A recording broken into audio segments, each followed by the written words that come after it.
Hello everyone. तो स्वागत है आप सभी का हमारे यूट्यूब चैनल पर। तो आज की वीडियो में जो हम कराने वाले हैं वो चैप्टर है हमारा कार्य और समय। कार्य और समय चैप्टर है जिसमें जो है मैं आज कराने वाली हूँ जब काम बारी बारी से किया जाए। जब काम बारी बारी से किया जाता है इस टाइप के क्वेश्चन मैं आप लोगों के लिए लेकर आई हूँ।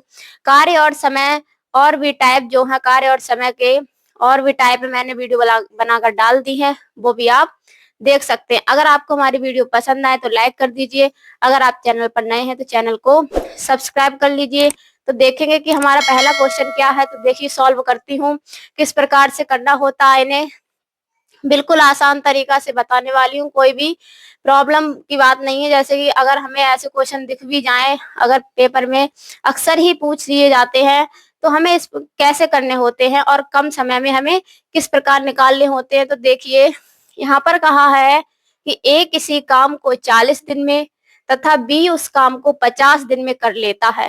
ठीक है, यदि दोनों बारी बारी से एक एक दिन काम करें तो पूरा काम कितने दिन में समाप्त हो जाएगा। ठीक है, तो क्या करना हमें, पहले ए और बी का काम जो है कितने दिन में कर रहे हैं। ए और बी जो है, ए किसी काम को 40 दिन में कर रहा है, ठीक है। बी उस काम को कितने दिन में कर रहा है, 50 दिन में कर रहा है।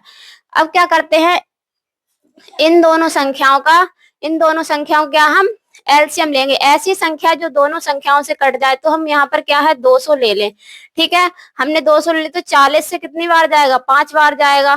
ठीक है, और 50 से जब इसे डिवाइड करेंगे तो कितना जाएगा, 5 चौके 20 यानी कि 4। तो ए की जो है एक दिन की काम की वैल्यू कितनी है, 5 और बी की कितनी है, 4 है। आगे कहा है कि यदि दोनों बारी बारी से एक एक दिन काम करें।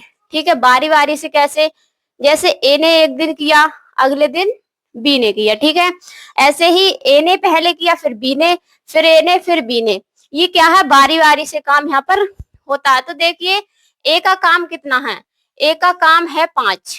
ठीक है, ए का काम है 5 और बी का काम कितना है, 4। ठीक है, अब देखिए कितना काम हुआ टोटल। टोटल काम हुआ हमारा 5 और 4 प्लस कर दीजिए, 9 आ जाएगा। अब क्या करते हैं, देखिए 9 से यानी ये 200 जो काम की वैल्यू हमने निकाली है, 200 कितने दिन में टोटल आया, 200 में क्या है हम भाग करते हैं 9 की। ठीक है, 9 से भाग करेंगे तो कितना बार जाएगा, 9 दूनी 18।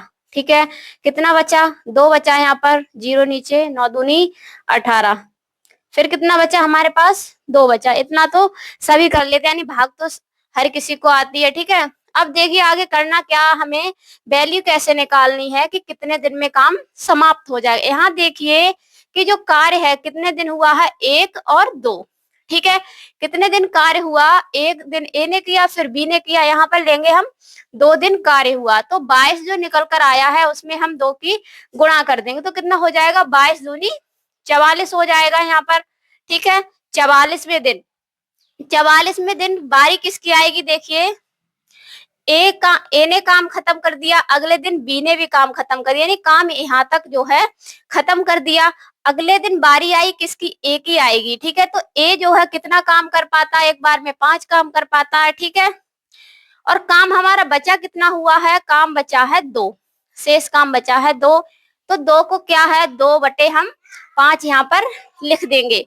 ए जो है कितने दिन में काम समाप्त हो जाएगा, पूरा 44 सही 2 बटे 5 दिन में क्या है, काम पूरा समाप्त हो जाएगा। तो जब बारी बारी से क्वेश्चन जो है हमें देखने को मिलते हैं, अगर हमसे पूछ लिए जाते हैं, तो इस प्रकार से हम क्वेश्चंस को कर सकते हैं। अगर आपको समझ में नहीं आया होगा तो अगले क्वेश्चन के माध्यम से यहाँ पर मैं कराने वाली हूँ, उससे आप आराम से समझ सकते हैं। तो देखिए दूसरा क्वेश्चन,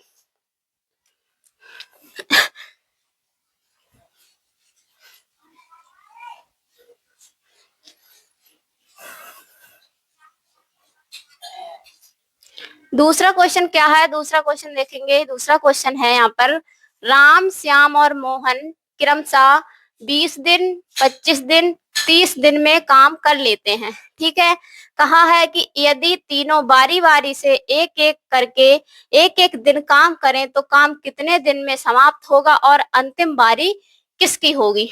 ठीक है, अंतिम बारी किसकी होगी ये पूछा हमसे। तो देखिए 3 सदस्य कौन कौन है, राम है, मोहन है और कौन है, श्याम है। नहीं, दूसरा है श्याम। राम, श्याम और मोहन। ठीक है, तो राम ने कितने दिन में किया? राम ने किया है 20 दिन में। ठीक है, 20 दिन में। और श्याम ने किया है 25 दिन में। और मोहन का कितने दिन में? 30 दिन में काम कर लेते हैं। ठीक है, वही प्रक्रिया क्या है, हमें इन तीनों संख्याओं का एलसीएम ले लेना है। तो तीनों संख्याओं से ऐसी संख्या लेकर आएंगे जो कट जाए। तो यहाँ पर क्या हमने जैसे 300 ले लिया। ठीक है, तो यहाँ पर अगर 20 से इसमें भाग करेंगे तो कितना आ जाएगा? 15 आ जाएगा। देखिए, दो जीरो से जीरो कट जाएगा और 15 दूनी 30। ठीक है, 25 से जब हम 12 की गुणा कर दें तो कितना आ जाता है? 300 आ जाता है। ठीक है, यहाँ पर 30 और यहाँ 300 तो 10 बार चला जाएगा। ठीक है, तो देखिए कहा है कि तीनों बारी बारी से एक एक दिन काम करें। फिर से हमें क्या है, टेबल बना लेनी है। पहले ए ने, यानी हमने राम को ए यानी राम ही लिख लो यहाँ पर, जैसे राम। ठीक है, आगे क्या है? श्याम, फिर मोहन। ठीक है, तीनों ने क्या है, बारी बारी से यहाँ पर काम किया। तो राम का कार्य कितना है? 15 है। ठीक है, श्याम का कितना है? 12 है। और मोहन का कितना है? 30 है। ये इनके कार्य हुए हैं। तो क्या करते हैं, फिर हम इनका टोटल निकाल लेंगे कि टोटल इन्होंने कितने दिन में किया। टोटल जोड़ी कितना हो जाए? 2 5 7 और ये हो गया यहाँ पर 10 कार्य है। ठीक है, गलत लिख गया यहाँ पर, 10 है तो हो जाएगा, यानी 37 जो है टोटल आ जाएगा। अब क्या करते हैं, 37 जो निकल कर आया है, 37 की गुणा क्या है, हम 37 से 300 में भाग कर देंगे। 300 में क्या है, भाग कर देते हैं। तो देखिए यहाँ पर 3 नेम 27। ठीक है, जब भाग करेंगे तो कितना बार चला जाएगा? 9 बार यहाँ पर ज्यादा हो जाएगा। तो क्या हम 8 बार यहाँ पर लगा देंगे तो कितनी आएगी? 8 सत्ते 56, 5 बचा, 8 तिया 24 और 5 कितना? 29 हो जाएगा। ठीक है, 10 में से 6 गया, 4 बचा। तो शेष काम कितना बचा? 4। और कार्य हुआ कितने दिन है वो देखेंगे, 1 2 और 3 दिन क्या हमारा कार्य हुआ है। तो जो 3 दिन कार्य हुआ है उसकी हम इसमें गुणा कर देते हैं। तो ये कितना हो जाएगा? 8 तिया 24 हो जाएगा। यहाँ पर देखिए 24 हो जाएगा। अब देखिए काम कितना बचा है? 4। ठीक है, कार्य कितना बचा है? शेष कार्य बचा है 4 काम बचा है और कार्य यहाँ तक पूरा हो चुका है। ठीक है, अब बारी किसकी आएगी? बारी आएगी राम की। फिर से बारी किसकी आएगी? राम की। राम लेकिन एक दिन में क्या है, 15 काम कर देता है। 15 काम कर देता है, लेकिन कार्य बचा है 4। तो हम लिख देंगे 24 सही 4/15। 24 सही 4/15 दिन में कार्य क्या है, पूरा समाप्त हो जाएगा। और बारी किसकी आएगी? बारी आएगी राम की। ठीक है, अंतिम बारी किसकी होगी? बारी होगी राम की बारी होगी, क्योंकि यहाँ तक तो कार्य समाप्त हो गया। और राम जो है 15 कार्य करता है और कार्य शेष बचा है 4। तो 4/15 दिन में समाप्त हो जाएगा और बारी आ जाएगी राम की। तो इस प्रकार से जो है हमें क्वेश्चन को सॉल्व करना होता है। जब हमसे बारी बारी क्वेश्चन पूछ लिए जाए कि कैसे कैसे करना है, तो हमें क्या टेबल बना लेनी है, कोई भी घबराने की जरूरत नहीं है। इस प्रकार के क्वेश्चंस को हम आराम से सॉल्व कर सकते हैं। अगर आपको हमारी वीडियो पसंद आई हो तो वीडियो को लाइक कर दे। अगर आप चैनल पर नए हैं तो चैनल को सब्सक्राइब करना बिल्कुल ना भूलें।